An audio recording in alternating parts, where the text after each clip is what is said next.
بتا کر کے اتنے نقصانات بتا کر کے مجھ کو کہتا ہے کیا رکتے ہو؟ یعنی رکو، کمپلسری ہے رکو. یہی انہوں نے سمجھا تھا. آج کل کے کچھ مفکرین کہتے ہیں کہ نہیں نہیں حرام کی طرح، یہ تو سجیشن ہے اللہ تعالیٰ کا، بہتر ہے نہ کہ یہ تو اچھی چیز ہے بھائی، بڑے نقصانات ہیں، بڑی بڑی بیماریاں آتی ہیں، یہ اچھی بات ہے، لیکن کبھی کبھی پارٹی واٹی میں چلے تو چلنے دیں. کدھر کا اسلام ہے بھائی؟ لا حول ولا قوة. اب جب کہ شراب حرام ہوئی تو ان مسلمانوں کو فکر دامن کی ہوئی اپنے متعلق بھی اور اپنے ان مسلمانوں کے متعلق بھی جو شراب کی حرمت سے پہلے شراب پیتے ہوئے مر گئے تھے، جن کے پیٹ میں شراب تھی اور مر گئے، تو ان کو فکر ہوئی. اللہ پاک نے فرمایا کہ کوئی حرج نہیں ہے، شراب کے حرام ہونے سے پہلے تو مر گئے، ایمان و عمل کی راہ پہ تھے، حلال شاید تھی اس وقت، کچھ بھی مواخذہ نہیں ہے، اور ابھی آیت اتر رہی ہے حرمت کی، اور صبح جو شراب چڑھائی ہے وہ ابھی پیٹ میں ہے، تب بھی کوئی حل نہیں. اب رک جاؤ، ایمان تقویٰ کی راہ پہ آ جاؤ، اب نہیں پینا.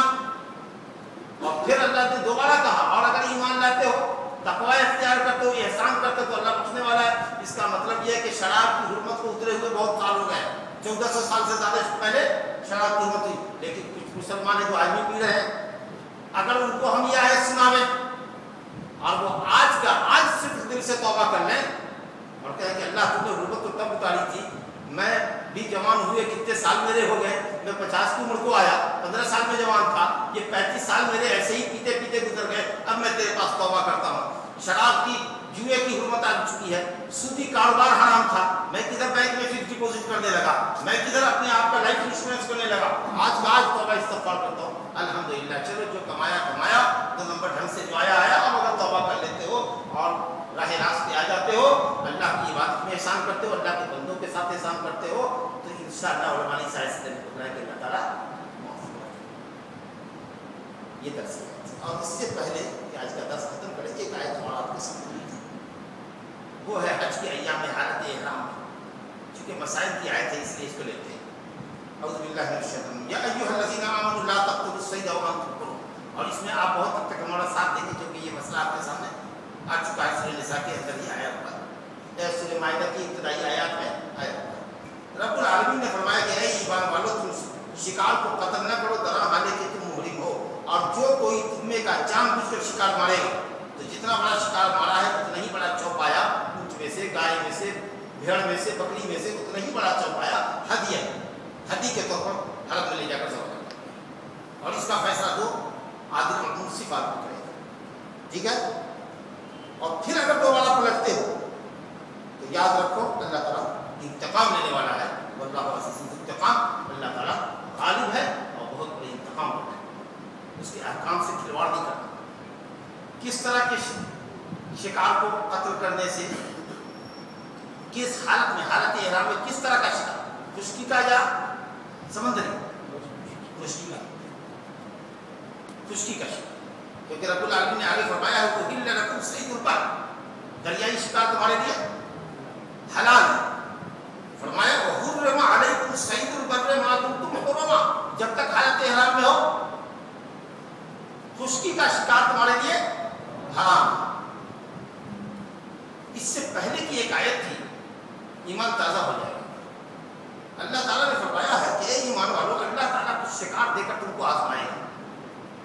ایسا شکار قریب آئے گا کہ تم اس کو ہاتھ بڑھا کر کے لے سکتے، نیزہ پھینک کر مار سکتے. صلح حدیبیہ کے موقع پر حالت احرام میں ہے، ایمان کی آزمائش ہے تاکہ معلوم ہو جائے، اللہ تعالیٰ جان لے، اللہ تو جانتا ہی تھا، وہ جنوا دے دنیا کو کہ اس میں کا کون مخلص ہے، کون پاجی ہے، کون ثواب کا مستحق ہے، کون عقاب کا مستحق ہے. یہ مطلب یہاں آتا ہے کہ اللہ جان لے تو اللہ جانے ایسا جاننا جس پر ثواب اور عقاب مرتب ہوتا ہے. دنیا جان لے، اللہ تعالیٰ آزمائش کے واسطے ایسا کرے گا. صلح حدیبیہ کے موقع پر وحشی جانور، نیل گائے، ہرن وغیرہ سب کو پکڑ کے لے پکڑو، دوڑ کے بھاگو پکڑو. ٹھیک ہے. چڑیا بڑی بڑی خوبصورت آ رہی سب ہاتھ پڑھاتے لے لیتے. اللہ اکبر، کیسی آزمائش تھی. لیکن واحد امت کے سب سے افضل انسان صحابہ کرام رضوان اللہ علیہم اجمعین، رب العالمین نے فرما دیا کہ شکار آئے گا، تمہاری آزمائش ہوگی، دیکھتے ہیں کیا کرتے ہو.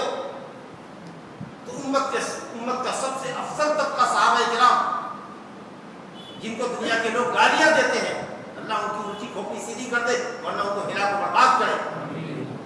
شکار سامنے تھا لیکن کسی ایک بندے نے بھی 1400 آدمیوں میں سے کسی ایک نے بھی کوئی ایک شکار نہیں پکڑا۔ یہ امت محمدیہ کے افضل لوگ تھے، لیکن ایک طرف حضرت موسیٰ علیہ السلام کو ماننے والے تھے جن کو رب العالمین نے کہا تھا کہ سنیچر کو شکار مت کرنا، اور کسی دن بھی شکار نہیں آتا تھا، سنیچر کو ہی آتا تھا، مچھلی تیرتی تھی سطح آگ پر تو پکڑ تو نہیں کرتے تھے، ہیرا سازی کرتے تھے، اتوار کو شکار کرتے تھے، گاٹھا دے دیا، جال ڈال دیا، جال میں مچھلی پھنس گئی، اس کو اتار دیا۔ اللہ نے کیا بنا دیا؟ بندر بنا دیا۔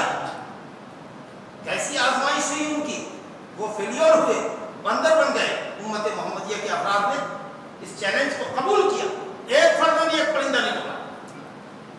اللہ تعالیٰ اصحاب محمد صلی اللہ علیہ وسلم سے راضی، کیا زبردست۔ اس کے بعد رب العالمین فرماتا ہے کہ حالت احرام میں اگر کوئی شخص برد شکار کرتا ہے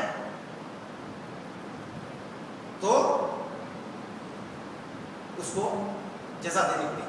جتنا بڑا جانور مارا ہے اتنا بڑا جانور چوپایوں میں سے جو حلال ہوتا ہے تو قربانی کیا جاتا ہے اتنا بڑا جانور متعمدن کا ہے۔ متعمدن مانے جان بوجھ کر، جان بوجھ کرنے کا مطلب کہ ہم احرام میں ہیں، مار رہے ہیں، تیر مار رہے ہیں، یہ جان رہے ہیں کہ گولی سے بندوق سے وہ شکار ڈھیر ہو جائے گا، اور یہ بھی ہم کو یاد ہے کہ ہم احرام کی حالت میں ہیں۔ اگر یہ ہم بھول چکے ہیں کہ ہم احرام میں ہیں، دیکھا شکار دوڑ رہا ہے، دوڑتے دوڑتے دوڑتے دوڑتے نیزہ نکالے تلوار سے مارا، بیٹا بڑھ گیا،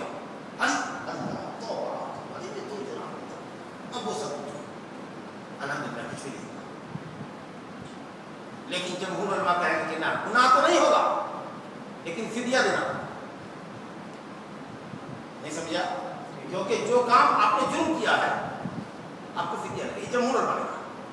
لیکن امام محمد بن حنبل رحمۃ اللہ علیہ کے یہاں قول ہے کہ فدیہ نہیں دینا پڑے گا۔ انشاءاللہ ہم سمجھتے ہیں کہ راجح قول یہی ہے، جب اللہ تعالیٰ نے خطا اور نسیان کو معاف کیا تو کیا رکھا نہیں لگے اس کو۔ اس کے بعد اگر مار ڈالا ہے جان بوجھ کر، یہ جانتے ہیں کہ میں محرم ہوں، تو جرمانہ لگے گا، لیکن کس چیز کو مارنے سے ہوگا؟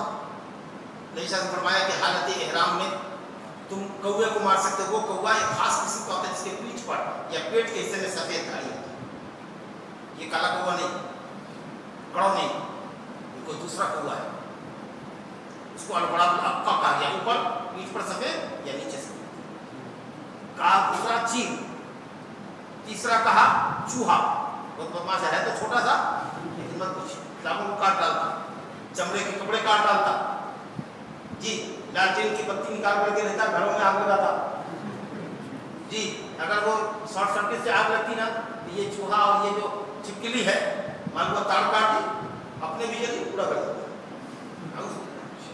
آپ اس کو چھوٹا مت سکتے، جیسا کا فوائد ہے تو چھوٹا مگر ہے بہت بدماش، بہت بدماش ہے، بھاری بدماش، حرامی ہے۔ ہم اپنی تعبیر میں کہتے ہیں، درد کو بھی پڑھاتے ہیں، اتنا میں غصہ ہو میری اتنی کتابیں کھاتی ہیں اس میں کہ میں اس کو چوہا کا لفظ آتا ہے تو میرے تن بدن میں گویا کہ سنسنی ہے، یہ فوائد ہے۔ اس کے بعد کہا بچھو، اس کے بعد کہا کاٹنے والا کتا۔ ان چیزوں کو تو مار نہیں سکتے، کاٹنے والے کتے میں اور بھی کاٹنے والی چیز، زخمی کرنے والی چیز آ سکتی ہے کہ نہیں آ سکتی؟ شیر، چیتا، اللہ تعالیٰ امام ابو حنیفہ پر رحم کرے گا، صرف بھیڑیا کو داخل کر دو کتے میں کیونکہ کتے جیسا ہوتا ہے، لیکن شیر کو انہوں نے نہیں ڈالا۔ تو علامہ قرطبی مالکی نے کہا کہ امام ابو حنیفہ پر تعجب ہے کہ انہوں نے البر بالبر، جو سے گیہوں سے سود کے معاملے میں کہا کہ وزن، ہم وزن چیز جو ایک ہی طرح کی ہو اس کو نہیں بیچتے کیونکہ قید اور وزن علت ہے، آپ کو یاد ہوگا، ناپنا تولنا۔ تو اب مٹی بھی اگر بکتی ہے تول کر تو 1 کلو مٹی اگر دیتے تو 1 کلو ہی لینا، کیونکہ یہ بھی وزن ہو رہی ہے وہ بھی وزن ہو رہی ہے۔ لیکن کتا کاٹ رہا ہے اور شیر پھاڑ کے کھا جا رہا ہے تو آپ شیر کو اس میں داخل تعجب۔ مٹی گیہوں کے برابر ہو سکتی ہے کیونکہ تول کے بکتی ہے، کتے کے اوپر بھیڑیے کو قیاس کر سکتے ہیں، لیکن شیر اور چیتا اگر جھپٹتا ہے تو آپ کہتے مت مارو موری ہو یا کھانے کو۔